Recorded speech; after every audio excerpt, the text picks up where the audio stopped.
magical beings, welcome back to my channel. If you are new here, my name is Sarah and I am the Woodland Witch. So it's been a minute since I've posted a video. There's been quite a few things going on in my life. I recently started a new job.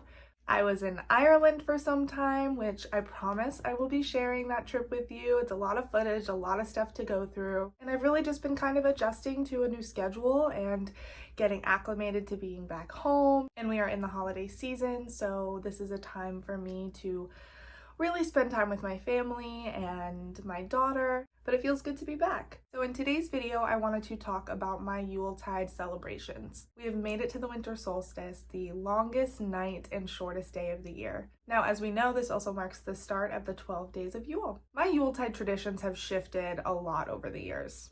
Most of my family and my husband's family celebrate Christmas, so to me it is a lot about meshing tradition, kind of piecing together things from each family, just making it a celebration that is suitable for everyone. And at this time, I also really like to take a lot of inspiration from nature.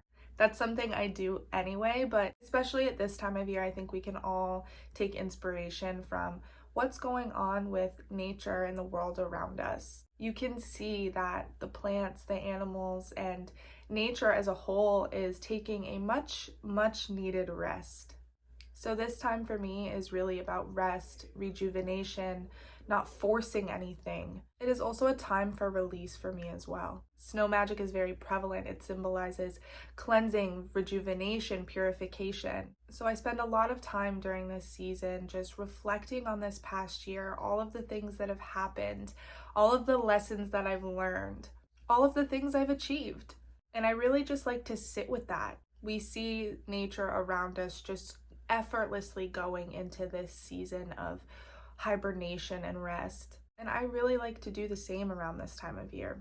I don't force anything, and that's very hard for me, someone who is constantly trying to control what's going on around me. I'm such a planner, I'm such a doer. So sitting in silence and sitting in this rest period is very hard for me sometimes. But I think we can all benefit from just embodying that energy that nature is showing us right now, to allow ourselves to rest and to rejuvenate with the promise that light and life is returning. One of the things I really like to do is a release ritual using snow for its cleansing and purification properties. I will write down everything that I want to leave in this year. It's bad habits, negative thinking, self-limiting beliefs. Whatever that may be, I will write it down on paper. I will fill a bowl with snow and I will place that piece of paper in the snow. As the snow melts, the ink on the paper will dissipate. To me, this is a physical representation of that release. And that's really what spell work is about, is this tangible, physical representation of the energy and the intentions that we are trying to set forth. So by seeing this ink dissipate and these words disappear, it allows me to physically see these things being washed away and removed and released from my life. It really is amazing to me how something so simple can be so powerful at the same time.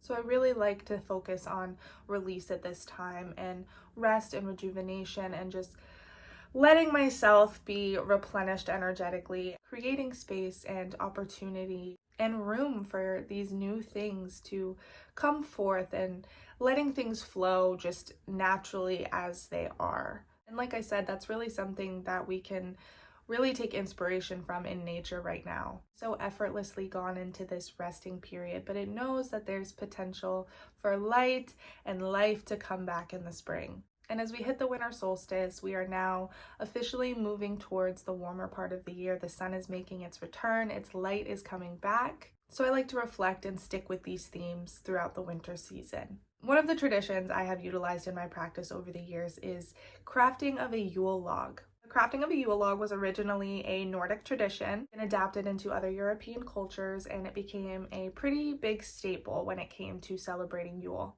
The Yule log used to be an entire tree. It would be ceremonially chosen, picked, cut, and brought into the home. They would place the largest end of the tree into the hearth, and the rest of the tree would be literally just sticking out into the room. And they would light that tree with the remains of the previous year's Yule log.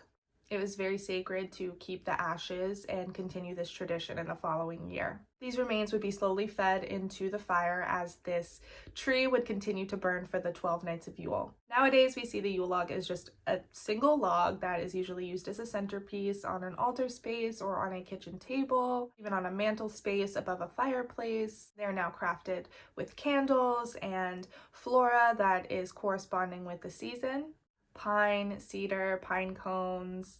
There are an infinite number of ways that you can decorate a Yule log. And traditionally, we now burn them on the 12th night of Yule. Now, as I said earlier, we do a lot of meshing of traditions around this time in my family. And last year, we went home for Christmas to spend time with my husband's family. So we didn't really do too much around our own home. I thought to myself, in my years of being a witch and a pagan, that this would be my first year not doing a Yule log.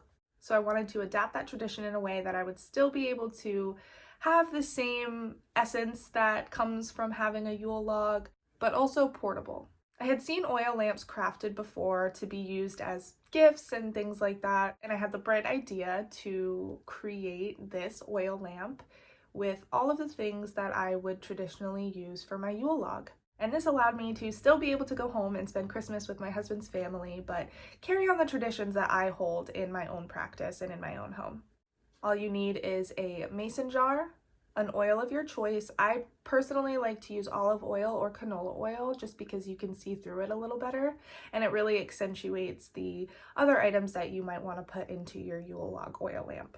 For my oil lamps, I foraged things in my local area that correspond with the Christmas season. I also dried some orange slices and some cranberries to add in.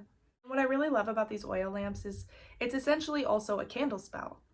All of these ingredients have their own correspondences, so I always like to craft a couple different types of oil lamps just to utilize the magical properties of each ingredient that I'm using. So I will just set up my ingredients in each jar however I want to, and I will top with the oil. Instead of using a traditional wick for this oil lamp, I actually opted to get floating wicks. Because I was traveling the year that I first utilized these oil lamps, I felt like a floating wick was going to be more appropriate. Just because you can remove it and take it out, it's very short, and it allows you to just close up your jar and seal it without the wick being completely covered in the oil. So I felt like the smaller floating wicks were a better option for me. It allowed me to be able to travel with the oil lamp and continuously light it for the 12 days of Yule.